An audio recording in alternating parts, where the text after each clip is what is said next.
Alright, I thought I'd show you guys the current final bosses of the game. I seem to have found a consistent strategy to stagger them, but I am playing on easy mode right now, mainly because I found a way to actually fix this glitch. Apparently I had to, wipe the part of my save file that determines what moves you have learned, and I'll have to grind this out again. I actually tried to just grind it out with Cheat Engine because I've definitely killed enough enemies with the Knuckles to have everything maxed out, but because of this glitch, it just doesn't give me credit for it. But I could not find the value, so I'll probably just be playing on easy and trying to finish the Bloody Palace until I get all that unlocked.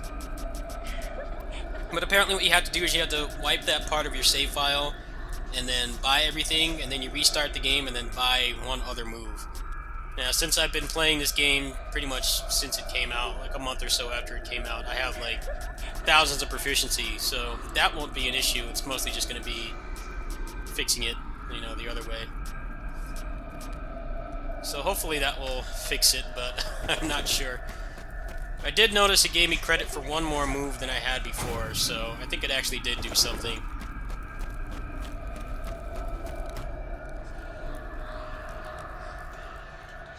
So if you played Hell Mode, you remember this this character here, this boss.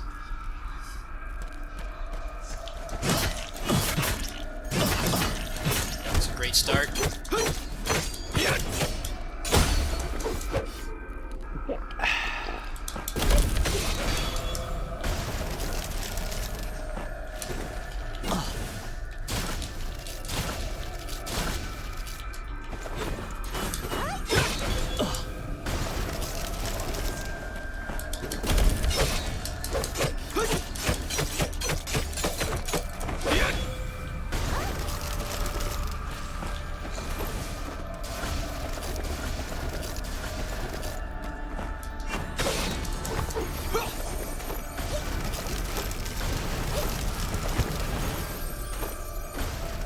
I'm not a particular fan of this boss because she keeps just spamming ranged stuff. You can't hit her.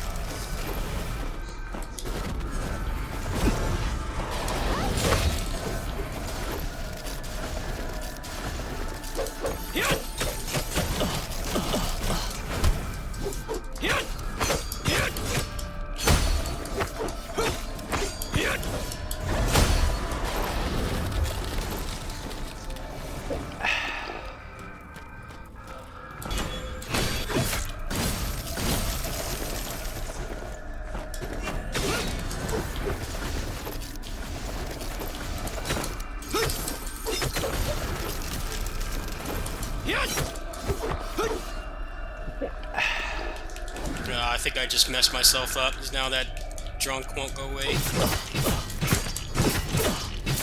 That's just brilliant. This dude needs to find a way to heal without drinking.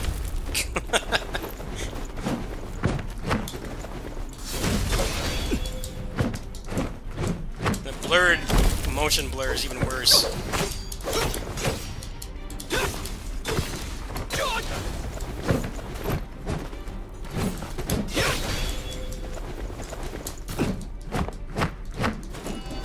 It's like it's already a risk to try to heal in the first place, so I don't know why they felt like they needed to add an alcoholic beverage as the healing item.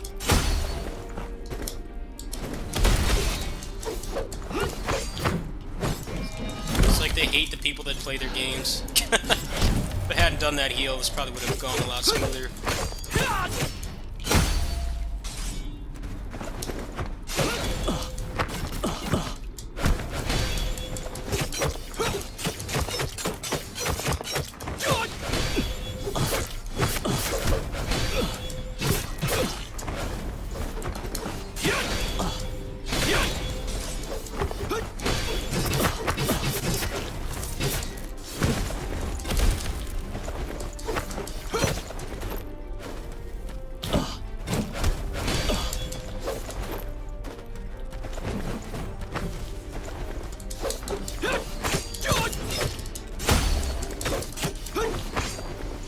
So, this move here, L1 and triangle, seems to actually stagger him consistently, but as you can see there's still a very high chance that he will burst.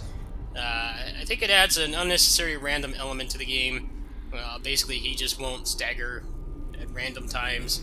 A lot of your moveset's pretty useless. Like, if you try to do like your Ninja Gaiden Essence attack thing, he's basically programmed to input read and hit you with these shurikens. Now, the problem with the shurikens is that in the hands of the player, they're pretty useless. They do jack for damage. They don't really get a whole lot off it. I guess the most you can do is you can do like the 3 shurikens and then try to do the Devil Bringer hook and try to launch a combo from that way, but other than that, I haven't really found much of a purpose to these at all. But when they're in the hands of the AI, they can basically use it to input read and put you in hit stun from anywhere on the screen. It seems like they may have made him a little bit easier. There was a patch last night at like 4 in the morning or something. I assume that that may have made them a little easier, but it's not really a fun fight because of just how random it is and how much input reading they do. I think if they did a little bit less input reading and he was programmed to burst at like set intervals, like maybe 10 hits or something. Like if you remember DMC3 Virgil, like he had a certain threshold. I believe it was like a dozen hits or something, and then past that, he was always programmed to go into an invincible recovery animation. I think if they made the humanoid bosses like that, they would feel a lot less random. But when they can burst whenever the hell they want, it definitely makes things far more frustrating than they need to be. Because the rest of this game, it does feel pretty fair. It is a difficult game, but if you have a good, handle on your character, you can generally handle pretty much anything. But when you fight these humanoid bosses, more specifically these last 2 bosses, his sister and then the doppelganger, a lot of that feels like it goes out the window because you can't really control what they do, and they have a high amount of input reading.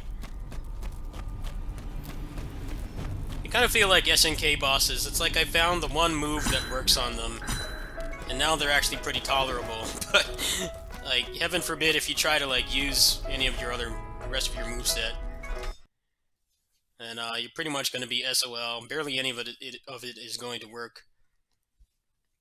So I did finish the crafting minigame. I kind of got the hang of it, sort of. So that's going to be nice for when I go into Bloody Palace. I can actually show you guys the equipment I made. I made these armored gloves here. The attack damage is not that great, but it's got pretty nice crit chance on the witch time.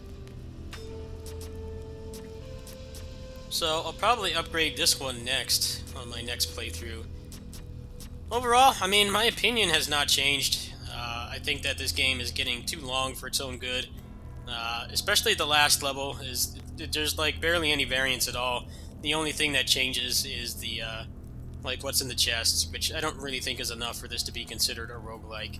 I think they need to seriously consider the 3rd level.